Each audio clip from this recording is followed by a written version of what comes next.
Price Lord everyone. மீண்டுமாய் கூட உங்கள் கூட ஒரு ஸ்டோரியை ஷேர் பண்ணுறதுக்கு ஆசைப்படுறேன். இன்னைக்குரிய ஸ்டோரி என்னன்னு பார்த்தீங்கன்னா, ஒரு 2 நண்பர்கள் மாலை வேளையில் ஒரு தெருவில் 2 பேரும் ஒருவரோட ஒருவர் பேசிக்கொண்டு நடந்து போயிட்டுருக்காங்க.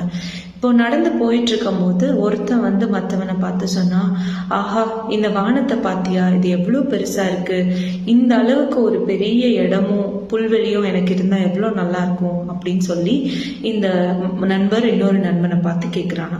அப்போ மற்றொரு நண்பன் சொல்றான், உனக்கு இப்படி ஒரு ஆசையா, எனக்கு என்ன ஆசை தெரியுமா, இந்த வானத்துல இருக்கிற நட்சத்திரங்கள் எவ்வளோ இருக்கு, அந்த அளவுக்கு ஆடு மாடுகள் எனக்கு இருந்தா எவ்வளோ நல்லா இருக்கும் அப்படின்னு சொல்லிட்டு இந்த ஃப்ரெண்டு இன்னொரு ஃப்ரெண்டு கிட்ட சொல்றான். இப்படி சொல்லும் போது முதல்ல சொன்னவன் சொல்றான், சரி இவ்வளோ ஆடு மாடுகள் இருந்தா நல்லா இருக்கும்னு நினைக்கிற, ஆனா இந்த ஆடு மாடுகள் எல்லாம் நீ எங்க போய் மேய்ப்ப அப்படின்னு சொல்லி கேட்டிருக்கான். அதுக்கு இவன் சொல்லியிருக்கான், உன்கிட்ட தான் புல்வெளி வானத்தளவுல இருக்க போதே, அந்த புல்வெளியில தான் என் ஆடு மாடுகளை மேய்ப்பேன் அப்படின்னு சொல்லியிருக்கான். உடனே இந்த முதல் சொன்ன நண்பனுக்கும் நான் உன் ஆடு மாடுகள் எதையும் என்னோட புல்வெளிக்கு அலோவ் பண்ண மாட்டேன், ஒரு ஆடு என் புல்வெளியில வந்தா கூட அதோட காலை உடைச்சிருவேன் அப்படின்னு சொல்றான். இப்படி 2 பேரும் பேசிட்டு வாக்குவாதம் அதிகமாகி ஒருத்தரோட ஒருத்தர் சண்டை போட ஆரம்பிச்சுட்டாங்களாம்.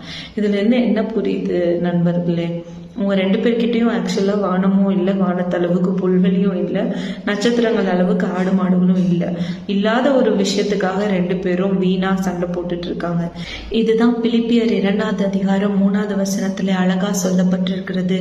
ஒன்றையும் வீண் வாக்கினாலாவது வீண் பெருமையினாலாவது செய்யாமல் மனத்தாழ்மையினால் ஒருவரை ஒருவர் தங்களிலும் மேன்மையானவர்களாக எண்ண கடவீர்கள் என்று.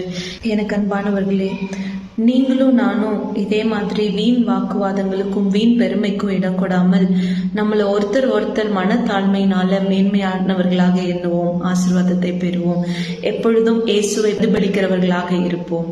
God bless you all. See you in the next story.